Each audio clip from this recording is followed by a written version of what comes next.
যে দুটো জিনিস আছে, একটা হচ্ছে যেটাকে ইংরেজিতে বলা হয় লিটারেশন, আর একটা হচ্ছে এডুকেশন।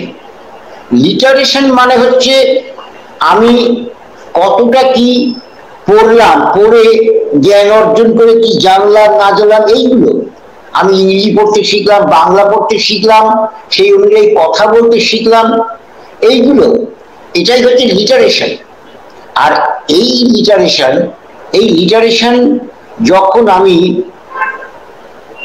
পেলাম, সেটাকেই আমরা শিক্ষা ভাবি চলতি অর্থে, যে আমার বিএ এমএ ডিগ্রি আছে, এফআরসিএস আছে, এমআরসিপি আছে, বড় বড় ডিগ্রি আছে, এইটাই বোধহয় যথার্থ শিক্ষা।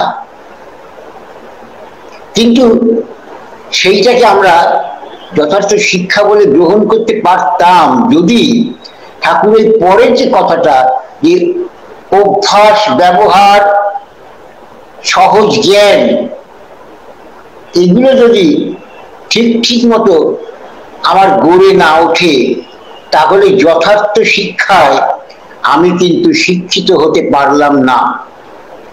এই জিনিসটা আমাদের সব সময় মাথায় রাখতে হবে।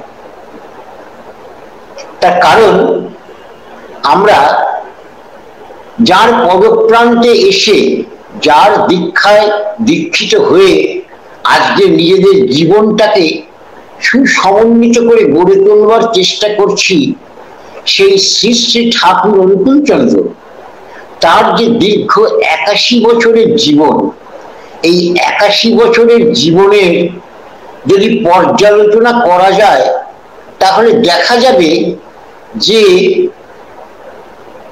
বাস্তবে তার কোনো শিক্ষাই ছিল না, বরং বলা যায় পৃথিবীর সবচেয়ে অশিক্ষিত মানুষ। কোনো ডিগ্রি নেই, কোনো ইউনিভার্সিটিতে যাননি, ডাক্তারি পরীক্ষায় ডাক্তারি পড়তে গেছিলেন, পড়া সম্পূর্ণ করেননি, সহপাঠীর পরীক্ষা দিতে অসুবিধা হচ্ছে, টাকা পয়সার অভাব, তাকে সাহায্য করে তিনি চলে এলেন। মানে অন্যকে শিক্ষিত করার জন্য নিজের তথাকথিত ওই অশিক্ষার মধ্যে রয়ে গেলেন। এখানে অশিক্ষা মানে আমি বলছি তথাকথিত অশিক্ষা। অথচ কি মজার কথা, এই আক্ষরিক অর্থের যে লিটারেশন বা শিক্ষাগত যোগ্যতা বা ডিগ্রি কোনো কিছু না থাকা সত্ত্বেও কি করে এই তথাকথিত অশিক্ষিত মানুষটির পদপ্রান্তে এসে কলকাতা বিশ্ববিদ্যালয়ের উজ্জ্বল এক জ্যোতিষ্ক, ফিজিক্সের গর্ব কৃষ্ণপ্রসন্ন ভট্টাচার্য, স্বর্ণপদকধারী ছাত্র ডক্টর সিভি রমনের সঙ্গে সংযুক্ত ছিলেন, এখানে উজ্জ্বল একটি জ্যোতিষ্ক কি করে ওই পাবনায় গিয়ে শ্রী শ্রী ঠাকুর অনুকূলচন্দ্রের সংস্পর্শে এসে পরবর্তীকালে তার শিক্ষার সমস্ত কিছু একদিকে রেখে আর একদিকে ওই তথাকথিত অশিক্ষিত ডিগ্রিহীন মানুষটির পদপ্রান্তে বসে সারা জীবন ধরে শিক্ষা চর্চা করে গেছেন।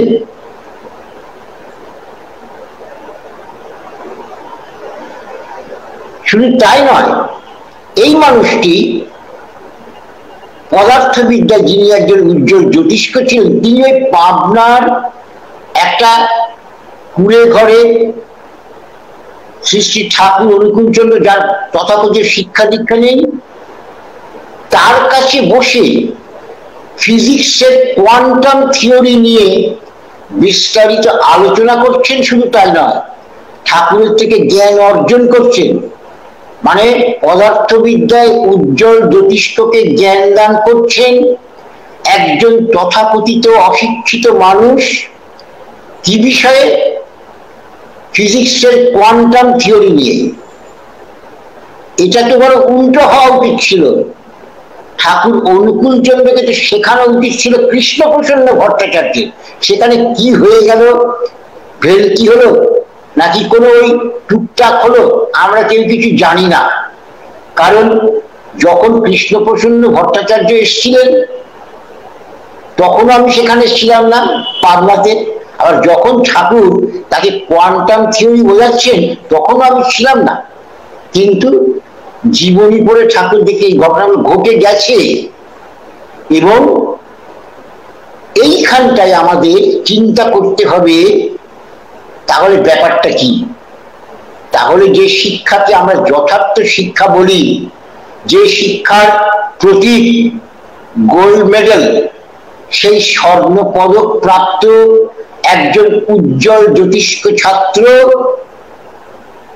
সেই স্বর্ণ পদকের থেকে শত সহস্র জন দূরে পাবনায় বসে আছে, তার কাছে গিয়ে ওই সোনার মেডেলটার পাশে রেখে দিয়ে কোয়ান্টাম থিওরির বিস্তারিত তিনি জ্ঞান অর্জন করছেন, যেটা কলকাতা বিশ্ববিদ্যালয়ে সম্পূর্ণ করতে পারেননি, অথচ তাকে পদক দিয়ে দিয়েছে। এসে শিখছেন। যার পদক নেই সে একটা অবহেলিত অশিক্ষিত মানুষ শ্রী ঠাকুর অনুকূল চন্দ্রের কাছে। এটা কি করে সম্ভব? সম্ভব তো অবশ্যই ছিল। তারা এটা সম্ভব হচ্ছে এই যে বাণীটা, যেটার উপর দিয়ে আলোচনা হচ্ছে, যে অভ্যাস, ব্যবহার, সহজ জ্ঞান না হলে শিক্ষা তার হয় না বা সম্পূর্ণ হয় না। তাহলে পাবনার ওই অশিক্ষিত শিবচন্দ্র চট্টোপাধ্যায়ের যে ছেলে, এই চক্রবর্তীর ছেলে, তার অভ্যাস ব্যবহার ছিল, সহজ জ্ঞান ছিল। আর কলকাতায় কৃষ্ণপ্রসন্ন ভট্টাচার্যের কি ছিল? তার ছিল লেখাপড়া ছিল, তার খুব শক্তিশালী একটা ইউনিভার্সিটি, নাম করা ইউনিভার্সিটি, যেমন বিদেশে একটাকে অক্সফোর্ড ইউনিভার্সিটিকে লোকে চেনে, তেমনি কলকাতা বিশ্ববিদ্যালয়কেও চেনে। সেই কলকাতা বিশ্ববিদ্যালয়ে স্বর্ণপদক প্রাপ্ত একটি ছাত্র, তার কিন্তু শিক্ষায় যথেষ্ট দক্ষতা আছে, মানে তথাকথিত শিক্ষায় তিনি দরদ। সেই মানুষটি শিক্ষা নাকি প্রকৃত শিক্ষা হয়, মানে ঠাকুরের ভাষাতে সেটা ইঙ্গিত আছে, তাই তিনি ঠাকুরের কাছে এসে প্রকৃত শিক্ষা বা জ্ঞান অর্জন করতে এসছে। এটাই শুধু আজকে আমাদের বিশ্লেষণ করতে হবে। এক প্রথমেই যেটা বলেছি, লিটারেশন আর এডুকেশন। কৃষ্ণপ্রসন্ন ভট্টাচার্য মেডেল পেয়েছিলেন, স্বর্ণপদক পেয়েছিলেন due to his literation, not education. Education যদি থাকতো তাহলে তিনি কিন্তু আর ঠাকুর অনুকূল চন্দ্রের কাছ থেকে এডুকেশন নিতেন না। তিনি চলে এলেন পাবনায়, দেখলেন সবকিছু। আর উনি তো অশিক্ষিত নন যে তাকে ঠাকুর টুকটাক করে জাদু করে বশীভূত করে রেখেছেন। তিনি দেখলেন যা শিখেছি তা কিছুই নয়, বরং ওই সহজ জ্ঞানের উপর দাঁড়িয়ে এই যে তথাকথিত হ্যাংলা ন্যাংলা অশিক্ষিত মানুষটি যা বলছেন, তার মধ্যে কিন্তু অনেক মেটেরিয়াল আছে যেটা আমি কলকাতা বিশ্ববিদ্যালয়ের গবেষণাগারে সংগ্রহ করে উঠতে পারিনি। তাই এখন থেকে যতদিন এই জীবনটা থাকবে, শ্বাস প্রশ্বাস গ্রহণ করব, ততদিন এই মানুষটিকে মূল ধরে তার পদপ্রান্তে বসে শুধু ফিজিক্সের কোয়ান্টাম থিওরি নয়, তারপরে আরো যত বিস্তৃত শিক্ষা, ফিজিক্স, কেমিস্ট্রি, ম্যাথামেটিক্স, এক কথায় সমস্ত বিশ্ব ব্রহ্মাণ্ডের যত শিক্ষা আছে সব আমাকে একটু একটু করে আহরণ করে যথার্থ শিক্ষায় শিক্ষিত হতে হবে। আর এই শিক্ষায় শিক্ষিত হতে গেলে আদর্শের প্রতি একটা অনুরক্তি দরকার। একটু আগে আমাদের নির্মলদা যে আলোচনা করছিলেন, অত্যন্ত গুরুত্বপূর্ণ একটা কথা তিনি তার বক্তব্যের মধ্যে তুলে ধরেছেন। অন্যান্য কথা যদি নাও বলতেন, যদি বলতেন যে আমি 1 মিনিট বলবো, ওই 1 মিনিটের মধ্যে যে সদ্গুরু কেন্দ্রিক শিক্ষা আমাদের দরকার, এই কথাটা বলেই যদি উনি আপনার বক্তব্য শেষ করতেন, আমি বলতাম ঠিক আছে, যা বলবার সার কথাটা নির্মলদা বলে দিয়েছেন, আর কিছু বলার দরকার হয় না। সত্যিই তাই, ওই সদ্গুরু কেন্দ্রিক শিক্ষা, এটা হচ্ছে আসল জিনিস, যেটা কৃষ্ণপ্রসন্ন ভট্টাচার্য পরবর্তীকালে এসে দেখিয়ে দিয়েছেন। কলকাতা বিশ্ববিদ্যালয়ে তার কিন্তু সদ্গুরু কেন্দ্রিক শিক্ষা ছিল না, গুরু কেন্দ্রিক শিক্ষা ছিল, কিন্তু পাবনাতে এসে তিনি ওই সদ্গুরু গুরু কেন্দ্রিক শিক্ষার জন্য রয়ে গেলেন। ঠাকুরের যে শিক্ষা সম্বন্ধে অসংখ্য বাণী আছে, তার মধ্যে তিনি যেমন শিক্ষার আদর্শানুরক্তি, এই যে বাণীটি, এখানে তিনি পরিষ্কার করে প্রথমেই বলছেন যে শিক্ষার প্রথম উপকরণই হচ্ছে আদর্শানুরক্তি, আদর্শের প্রতি অনুরক্তি। এখানে আদর্শ বলতে শুধু একটা ধ্যান ধারণা, মানে নিরালম্ব একটা কোনো ধ্যান ধারণা নয়। আদর্শ মানে একজন ব্যক্তি, রক্ত মাংস সংকুল একটি মানুষ, যাকে কেন্দ্র করে বিভিন্ন আদর্শ প্রতিফলিত হচ্ছে, মূর্ত হচ্ছে, সেই আদর্শময় পুরুষ আমাদের জীবনে আমরা যাকে বলি শ্রেষ্ঠ ঠাকুর অনুকূলচন্দ্র। এমন ধরনের একটি মানুষকে কেন্দ্র করে আমাকে আমার জীবনটা সুনিয়ন্ত্রিত করে সামনের দিকে চালাতে হবে। কেন? ওই যে বললাম, তার 81 বছরের জীবনে ঠাকুর আমাদের যা কিছু বলেছেন, এইটা করতে হবে, সেটা করতে হবে, এটা করো না, ওটা করো না, তার কোনো কিছু কিন্তু তিনি পুঁথি পুস্তক ঘেঁটে জ্ঞান অর্জন করে তথাকথিত ব্রহ্মজ্ঞানের অধিকারী হয়ে আমাদের বলেছেন তা কিন্তু নয়। জীবনের শুরু থেকে একটু একটু করে তার দৈনন্দিন জীবনে আচরণ করতে করতে তিনি দেখেছেন কোনটা করলে কি হয়, কোনটা করলে ভালো হয়, কোনটা করলে মন্দ হয়, দেখে তবেই তিনি আমাদের কাছে নির্দিষ্ট করে বলেছেন এই কাজটা তুমি করো, এই কাজটা তুমি করো না, পরিষ্কার বলেছেন। সেখানে কোনো দ্বন্দ্ব নেই, দ্বিধা নেই, কম্য কণ্ঠে দৃঢ়তার সঙ্গে বলেছেন। সারা পৃথিবী যদি উল্টো কথা বলে তাতেও তিনি কিন্তু অবিচলিত থেকেছেন, পেছিয়ে আসেননি। কেন? তার কারণ ঠাকুর নিজেই বলছেন, আচরণের মধ্যে দিয়ে কোনো কিছু করে নিজের বোঝে নিয়ে যদি আমি কোনো কিছু ধ্যান ধারণা বা জ্ঞান অর্জন করি, সেইটাই হচ্ছে আমার যথার্থ জ্ঞান।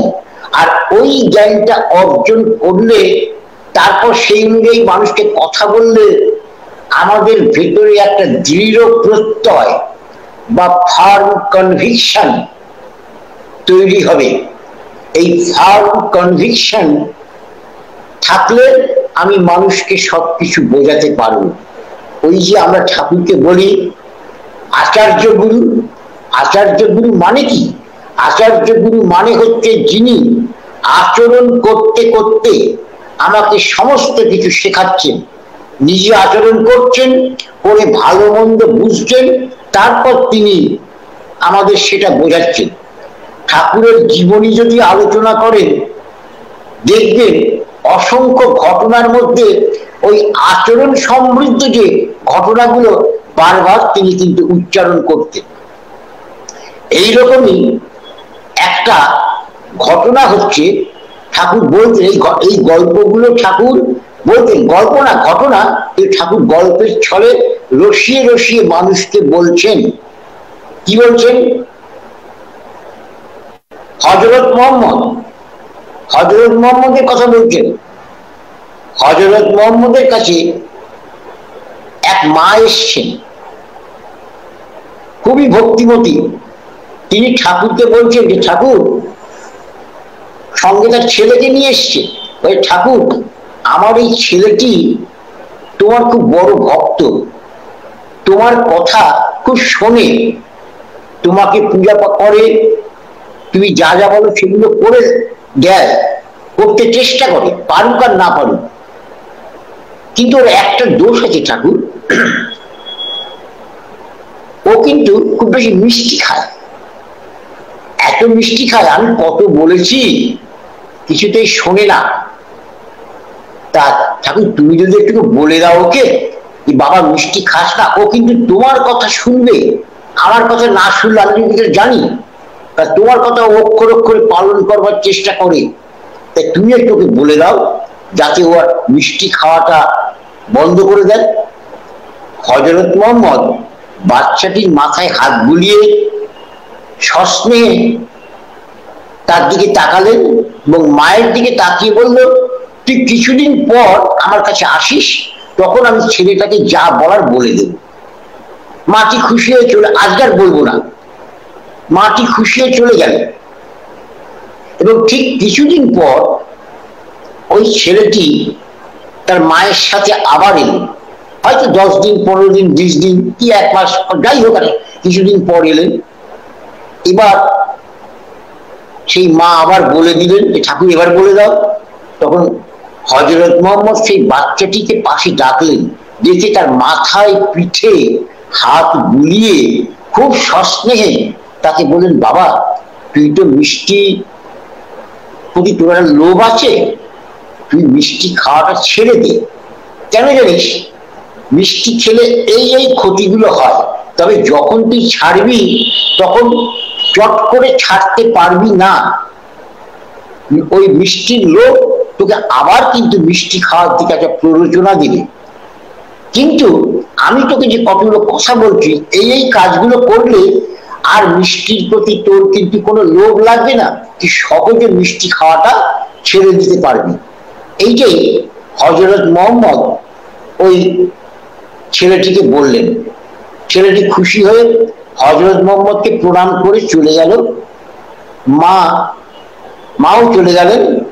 কিন্তু এই যে ঘটনাটা, অর্থাৎ আগে যখন প্রথম এসেছিলেন হযরত মুহাম্মদ যখন তাকে কিছু বললেন না, শুধু বললেন কিছুদিন পর আসিস, আবার আজকে বললেন, এই দুটো দিনের ঘটনা হযরত মুহাম্মদের সঙ্গে থাকতেন তার যে ভক্ত, সেই ভক্তদের মধ্যে একজন লক্ষ্য করল।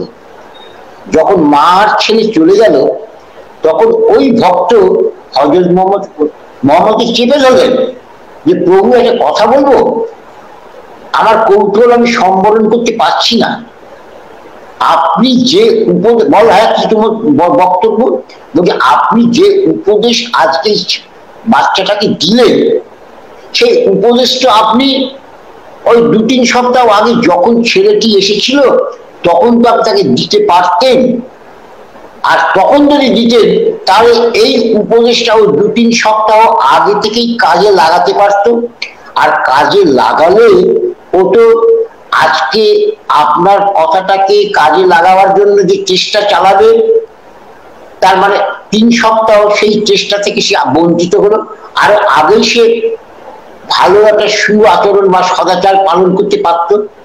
আপনি এই কদিনের জন্য সেই মিষ্টি ত্যাগ করবার যে সদাচার, সেইটা পালনে তাকে বঞ্চিত কেন করলেন?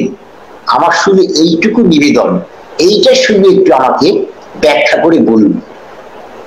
হযরত মুহাম্মদ একটু মুচকি হেসে সেই ভক্তকে বললেন, আসলে ব্যাপারটা কি জানো, সেই সময় আমি বলতে পারতাম তুমি ঠিকই ধরেছ, কিন্তু তখন আমি কেন কিছু বলিনি জানো? তার কারণ আমি জানি যে আমি যদি কিছু বলি ছেলেটি তখন শুনতো না। এই জন্যই শুনতো না, আমি তো নিজেও তখন মিষ্টি খেতাম, ওই মার ছেলে জানে না, তুমিও হয়তো জানো না, কিন্তু আমি গোপনে গোপনে লোকচক্ষুর অন্তরালে আমিও কিন্তু মিষ্টির ভক্ত ছিলাম, বললে ভুল হবে, মিষ্টির প্রতি আমার একটা লোভ লালসা ছিল। তাহলে যে মানুষটা নিজের মিষ্টির লোভ ত্যাগ করতে পারছে না, সে যদি অন্যকে সেই উপদেশটা দেয়, সে কি সেটা শুনবে? শুনবে না, কারণ সে তখন ওই যে বলবার সময় যে তার নিজের লোভটা আছে, আচরণ করে করে সে মানে যোগ্যতা অর্জন করেনি, তাই তার মধ্যে কিন্তু অন্তরের অন্তঃস্থল থেকে সেই ফার্ম কনভিকশন বা দৃঢ় প্রত্যয় আসবে না। আর না আসলে সেইটা বাচ্চাটার মধ্যে প্রভাবিত হবে, সে আমার কথা শুনবে কিন্তু ভালো করে কাজে আচরণ করবার মতো উৎসাহ উদ্দীপনা পাবে না। এই যে ওকে আসতে কয়েকদিন পর আসতে বললাম, আমি তারপর থেকে কিন্তু মিষ্টি খাওয়া ছেড়ে দিয়েছি এবং কঠোর ভাবে লক্ষ্য করলাম মিষ্টি ছেড়ে দিলে সেই লোভ লালসা কি করে গ্রাস করে, সেই লোভ লালসাকেও আমি জয় করলাম। ওই ছেলেটিকে বললাম না, আর টুক দিলাম যে মিষ্টি ছাড়লে তোমাকে কিন্তু লোভ লালসা এসে গ্রাস করবে, এইভাবে আচরণ করলে তুমি সেই লোভ লালসা থেকে দূরে থাকতে পারবে, তখন দেখবা মিষ্টি তোমাকে কিন্তু উপকার করতে পারবে না। ওটা তো আমি আমার নিজের অর্জিত জ্ঞানের উপর দাঁড়িয়ে বলেছি, তাই আমার মধ্যে যে একটা ফার্ম কনভিকশন এসেছিল সেটা কিন্তু ওই বাচ্চাটার মধ্যে প্রভাবিত হয়েছেই কি হয়েছে। তাই দেখবে তুমি খোঁজ নাও, এই বাচ্চাটি কিন্তু আমার আজকের কথা শুনে মিষ্টি খাওয়া সত্যি ছেড়ে দেবে। মানে আগের দিনের যে কথা সেটা আমার থেকে শুনলে সে ছাড়তে পারতো না, এটাই হচ্ছে মূল কারণ। ঠাকুর এই ঘটনাটা ভক্তদের বারবার বলতেন, তার মানে এইটার মধ্যে দিয়ে তিনি বলছেন যে আজকে বলে না, ঠাকুর যখন হযরত মুহাম্মদের দেহ ধারণ করে এই পৃথিবীর বুকে এসছে মক্কা মদিনায়, তখনও পুরুষোত্তম কিন্তু সেই একই লীলা করেছেন। আচরণ করতে করতে যা জ্ঞান অর্জন করেছেন সেইটাই মানুষকে শিখিয়েছেন, অন্য কিছু শেখাননি।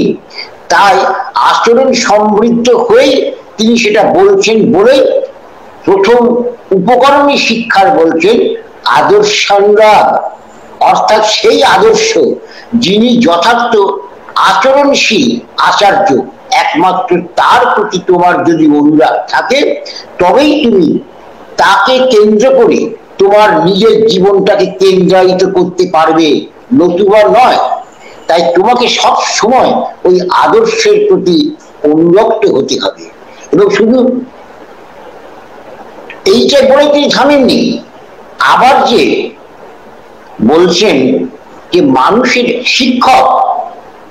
শিক্ষক সম্বন্ধে তিনি যে বলছেন সেখানে তিনি একই কথা বলছেন।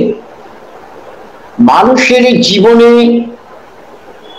যদি কোনো মহান বৃত্তি থাকে তবে কিন্তু তা ওই শিক্ষকতা, অর্থাৎ অনেক বৃত্তি আছে কিন্তু পুণ্য বৃত্তির জন্য অনেক বৃত্তি আছে, কিন্তু শিক্ষকতা হচ্ছে মহান বৃত্তি। কেন?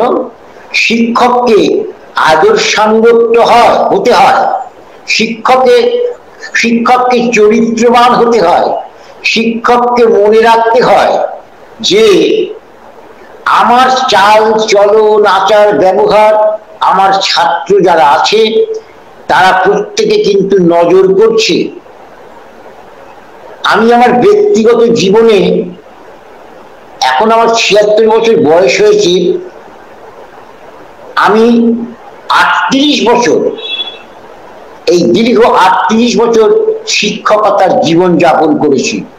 ২২ বছর বয়স যখন আমার হয়েছে তখনই আমি শিক্ষকতায় পেশা হিসেবে গ্রহণ করে সেখানে ঢুকেছি এবং দীর্ঘ ৩৮ বছর পর, আজ থেকে প্রায় ১৬ বছর হলো, আমি অবসর গ্রহণ করেছি ৬০ বছর বয়সে। এই ৩৮ বছরের অভিজ্ঞতায় আমি দেখেছি যতটা বাইরের জগতে আমি শিক্ষিত হয়েছি, লেখাপড়া শিখেছি, তার চেয়ে অনেক বেশি শিখেছি এই শিক্ষকতার জীবন যাপন করতে গিয়ে, আচরণ করতে করতে। তার কারণ তখন আমার সামনে আমার ছাত্র আছে, আমার একটা দায়িত্ব বেড়ে গেছে। আগে যখন লেখাপড়া শিখতাম তখন লাগাম ছাড়া কোনো দায়িত্ব বোধ ছিল না, ও পড়লে পড়বো, পাশ করলে পাশ করবো, ফেল করলে ফেল করলে করে ভাব। কিন্তু যখন শিক্ষকতাকে পেশা হিসেবে গ্রহণ করলাম তখন দেখলাম যে আমার সামনে অসংখ্য ছাত্র আছে যাদের ধারণা আমি কতটা জ্ঞান অর্জন করেছি আমি জানি না, হয়তো করিনি, তাদের ধারণা যে পৃথিবীর সমস্ত জ্ঞান অর্জন করে আমি এই স্কুলে ২২ বছর বয়সে শিক্ষকতা করতে ঢুকেছি। তা তো নয়, আমি তো কিছুই জানি না। যেখানে রবীন্দ্রনাথ ঠাকুরের মতো একজন ঋষিতুল্য মানুষ বলছেন বিপুলায় পৃথিবীর কতটুকু জানি, সেখানে আমি এই প্রভাত দাস 22 বছর বয়সে কতটুকু শিক্ষা নিয়ে স্কুলে ঢুকেছিলাম, একদম কিছুই না। কিন্তু ঢুকে চোখের সামনে দেখলাম কিছু অল্প বয়স্ক সহজ সরল ছেলে আমার দিকে তাকিয়ে আছে, একজন পণ্ডিত মানুষ হিসেবে আমাকে দেখছে, ভক্তি করছে, শ্রদ্ধা করছে। ভয়ে কিন্তু আমার বুক কাঁপতে শুরু করেছে যে যখন আমি ওদের পড়াবো, পড়াতে পড়াতে যদি আমার পাণ্ডিত্যের নিদর্শন ওরা পেয়ে যায় তাহলে তো খুব মুশকিল, তাহলে তো অসুবিধা হবে। ভয় পেয়ে যেতাম। তবে যেহেতু ঠাকুরের দীক্ষায় দীক্ষিত ছিলাম, তাই ওই হযরত মুহাম্মদের গল্পটা ঠাকুর যেমন বলেছেন আমি সেইটাকে নাম না করে ঘুরিয়ে পেঁচিয়ে কাজে লাগিয়ে দিতাম। প্রথমেই যখন ঢুকেছিলাম একটা কথা ছাত্রদের পরিষ্কার বলে দিতাম, সত্যি কথাটা বলতাম, কিন্তু ওরা ভাবতো ওটা সত্যি নয়, ওটা হচ্ছে আমার যথার্থ বিনয়। যা আমি আপনাদের আগে বলছি ওটা আমার বিনয় নয়, ওটা আমার যথার্থ অকপট সহজ সরল স্বীকারোক্তি। আমি ছাত্রদের বলেছিলাম যে দেখো ভাই, তোমরা আমাকে শিক্ষক হিসেবে এই ক্লাসে দেখছো, কিন্তু কখনো ভেবো না যে আমি সমস্ত জ্ঞানের অধিকারী বা আমার যথেষ্ট পাণ্ডিত্য আছে। তোমরা যতটুকু জেনেছো আমি তার চেয়ে হয়তো একটু কিছু বেশি জেনেছি, তাই আমাকে তোমাদের শিক্ষক হিসেবে এখানে নিযুক্ত করা হয়েছে। তবে একটা কথা তোমাদের দিচ্ছি যে যাই বলি না কেন জেনে বুঝে তারপর তোমাদের বলবো। যে জিনিসটা আমি জানি না বা তোমরা যে প্রশ্ন করবে যে প্রশ্নের উত্তর আমার জানা নেই, আমি সরল স্বীকারোক্তি তোমাদের কাছে করবো যে হ্যাঁ এটা আমি জানি না, তবে আমি জিনিসটা জেনে পরবর্তী 2-1 দিনের মধ্যে যথার্থ জ্ঞানটা তোমাদের দেব। একটা কথা বলে রাখি, যেটা আমি কখনোই করবো না, আমি না জেনে কোনো মিথ্যা কথা তোমাদের বলবো না, না জেনে জানবার অভিনয় তোমাদের সামনে করবো না, যেটুকু জানি বলবো। আর তারপর তোমরা আমাকে একটু সময় দেবে জানবার জন্য, আমি আসলে করতে করতে সবকিছু জেনে গিয়ে তারপর তোমাদের বলবো। আমার এইটা কাজে দিয়েছিল ওই ঠাকুরের বলা যে হযরত মুহাম্মদের যে শিক্ষাটা, ওইটা মাথায় এসে গেছে, ওদের অত কিছু না বলে সহজভাবে বলে দিয়েছি। আর এটা বলার পর আমি আমার সহজ সরল স্বীকারোক্তি করেছি। আর হঠাৎ দেখলাম আমার সামনে যে ছেলেপেলেগুলো আছে না, ওদের চোখ মুখ একেবারে ভক্তি শ্রদ্ধায় গদগদ। ওরা ভাবছে এতদিনে একজন যথার্থ শিক্ষককে পেলাম, জ্ঞানে যিনি যথেষ্ট বড়, যেটা যার যথেষ্ট পাণ্ডিত্য, সেই মানুষটা আমাদের সামনে বসে তিনি কিছু জানেন না, এটা হয় নাকি? কিন্তু আমি যে সত্যি সত্যি কিছু জানি না, এটা কিন্তু সেই ছাত্রগুলো তখন বোঝেনি। যে আজকে আমি আপনাদের বলছি আমি সত্যি তখন কিছুই জানতাম না, কোনো মতে গ্রাজুয়েশন হয়েছে, ওই জোর করে ঠেলে দেওয়ার মতো স্কুলে ঠেলে দিয়েছে, আমি ঢুকে পড়েছি, এই ব্যাপার। কিন্তু যেহেতু মাথার উপর শ্রী ঠাকুর ছিলেন, তাই দীর্ঘ 38 বছরের শিক্ষকতার জীবনে ঠাকুরকে মাথায় নিয়ে চলবার চেষ্টা করে আমি যতটুকু যা কিছু করবার চেষ্টা করেছি। আর আমার শিক্ষকতা করবার যে 38 বছরের অভিজ্ঞতা, তাতে একটা কথাই শুধু বলি, সাধারণত শিক্ষকরা হায়ার ক্লাসে ছাত্রদের পড়াবার জন্য একটু উৎসুক বেশি হয়, 9, 10, 11, 12। কেন? ওই উঁচু ক্লাসে পড়ালে তাদের একটু মর্যাদা বাড়বে। তা আমি জানি না ঠাকুরের দীক্ষায় দীক্ষিত ছিলাম বলে জানি কিনা জানি না, আমি প্রথমেই গিয়ে হেডস্টারকে বলেন, স্যার আমি তো একেবারেই নতুন, তা আমাকে আপনি ওই ক্লাস 5-6 এর ক্লাসগুলো দেবেন, ওটা দিলে আমি খুব কমফোর্টেবল বোধ করি। আর হেড স্যার দেখলেন যে নতুন ছেলে এসছে, কেমন পড়াবে জানি না, আচ্ছা বাবা তোমাকে তাই দিচ্ছি। আর উনি যেন হাফ ছেড়ে বাস, তার কারণ সব টিচার যেখানে ডিমান্ড করে যে আমাকে 9-এ দিন, 10-এ দিন, 11-এ দিন, আর সেখানে এই শিক্ষকটি উল্টো কথা বলছে আমাকে 5-6-এ পড়াবার জন্য সুযোগ করে দিই। আর আমি কেন 5-6 পড়াবার সুযোগটা চাইলাম, কারণ এটা নিরাপদ জায়গা, এখান থেকেই আমাকে শিখতে হবে, তবেই না আমি 9, 10, 11, 12 গিয়ে দাপটের সঙ্গে পড়াতে পারবো। কারণ ওখানে ছেলেরা আবার বলা যায় না এমনকি শক্ত প্রশ্ন করে ফেললো যা তার উত্তর দিতে পারলাম না, এদের যত সহজে বোঝাচ্ছি ওদের তত সহজে বোঝাতে পারবো না। আর তার উপর একটা বয়সেরও ব্যাপার আছে। 22 বছরের একটা ছেলে, হ্যাঁ, ভালো করে গোপ দাঁড়িয়ে তখন ওঠেনি হয়তো, এইরকম অবস্থায় ঢুকে পড়েছি। তাই যাই হোক, ওই সময় থেকে কিন্তু ঠাকুরের ওই যে নীতিবিধি গুলো জীবনে পালন করে চলবার চেষ্টা করেছি বলেই কিন্তু কখনো বিপদে আমাকে পড়তে হয়নি। আর একটা কথা বলে রাখি, যে এই যে শিক্ষার কথা যেটা নির্মলদা বললেন, যে সদ্গুরু কেন্দ্রিক শিক্ষা, এই সদ্গুরু কেন্দ্রিক শিক্ষার অধিকারী হলেই কিন্তু মানুষ যথার্থ জ্ঞানের অধিকারী হয়। আমরা আমাদের ঠাকুর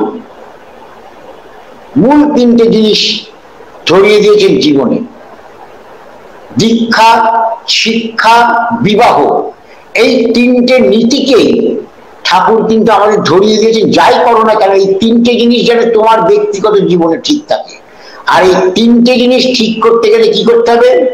তোমাকে নাম, ধ্যান, প্রার্থনা, ইষ্টভৃতি এগুলো করতে হবে, যজন, যাজন এই সবগুলো করতে হবে। এইগুলো করে তোমাকে কিন্তু আস্তে আস্তে নিজেকে গড়তে হবে, মানুষকে গড়াবে। আর এই যজন যাজনের ক্ষেত্রে একটা কথা মনে পড়লো বলি, যে ঠাকুর ওই যজনের ক্ষেত্রে তো আমাদের বলেছেন যে আচরণশীল হও, তবেই তুমি তোমার যজনটা করতে পারবে। আর যাজনের ক্ষেত্রে কিন্তু একটা কথা, যেটা ওই হযরত মুহাম্মদ বলেছেন তার ভক্তদের, সেটা ঠাকুর বারবার আমাদের বলেছেন, যা তুমি নিজে করো না, খুব ভালো করে কথাগুলো লক্ষ্য রাখুন, অন্য কথা মনে রাখার দরকার নেই, এই কথাগুলো মনে রাখুন, যে যা তুমি নিজে করো না তা কখনো অন্যরে কইবার যেও না মনি, লোকে শুনবে না নে। মানে পরিষ্কার বলছে, তুমি যেটা নিজে পালন করো না, আচরণ করো না, সেইটা কখনো অন্য মানুষকে করতে বলো না, লোকে তোমার কথা শুনবে না।